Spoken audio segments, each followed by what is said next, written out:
Listen, some of the most problematic men you're going to encounter are Gen X men who are having difficulty. It's an ego death that we don't care about your football stats from high school anymore.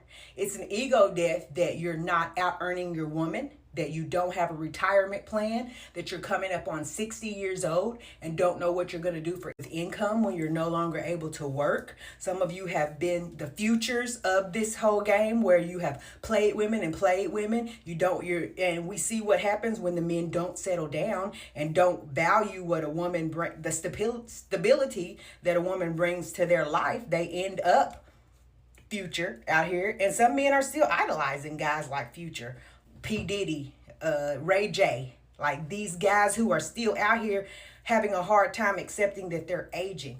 Guys who are men who are attracted to young women who are 19 to 30, but you're not recognizing that you are old. Like Deion Cole talking about he like vintage women. You're a vintage man. Like you think that if you messing around with a young girl that she's interested in you because you're so sexy to her, you're grandpa to her. Like she wants you to give her some money and she wants you to move the fuck around. She don't want to have sex with you.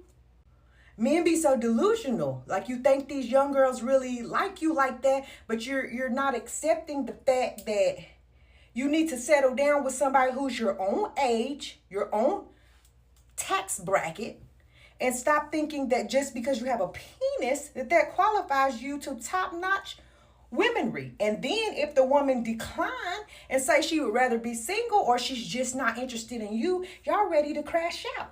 Y'all ready to crash out. And then y'all teaching this to the younger men and younger generations. When you don't settle down, when you don't accept your aging and move into your next phase of life gracefully, you spend the rest of your life tormenting everyone else. Shannon Sharp, you think them young girls really wanted you? You want a man. Like y'all so homophobic, y'all can't come out the closet. The closet is glass. Like the worst advice you're gonna get is from a Gen X man who has not found his way and who is jaded about life.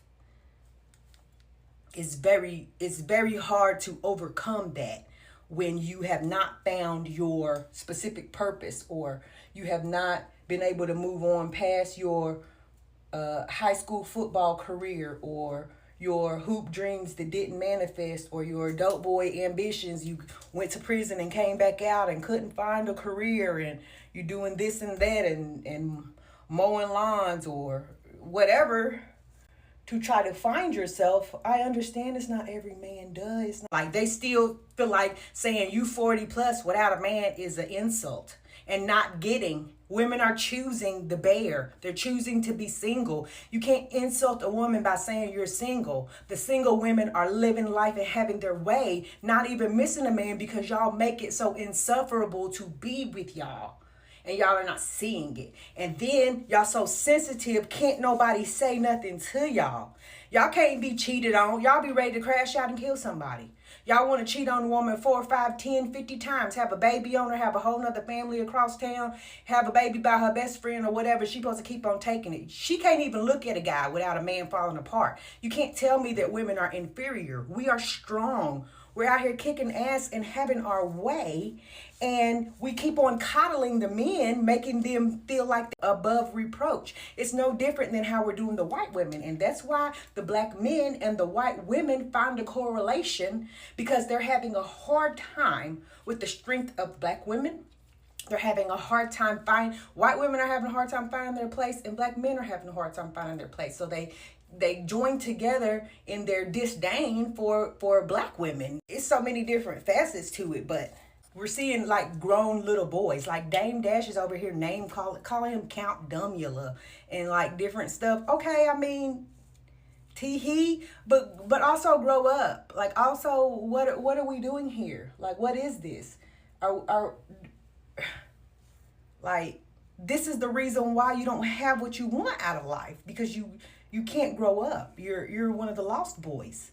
And we so busy tiptoeing around the men's feelings, trying to spare them and spare their ego. We're not helping the men in our community grow.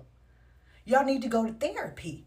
it's not that the Gen X women came out unscathed, being raised by baby boomers who didn't know how to love their children, often didn't know how to connect, or had to just work to make ends meet, and were unable to be there in the way that they wanted to for their kids. It's not that women went unscathed. We recognized that we needed help, and we went to therapy. We went to church. We got with our friends. We joined groups to help us. Like we recognized we needed help and went and got the help. The men, their ego won't allow them to seek out the help that they need sometimes.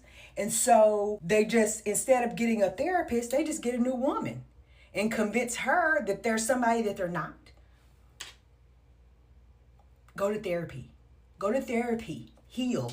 Figure out what broke you. Heal from it. And then come back. Okay? Not all men, but everybody should go to therapy. If you're a human on earth, you have been traumatized, especially if you're black. If you're a black person living on earth, you have been traumatized and you should go to therapy. No man is exempt, okay? And the men who are unwilling to get the help that they need is precisely why I'm addressing those Gen X men who think, oh, I got it, and you don't got it. You're approaching 60, still chasing 20-somethings and not seeing the ick.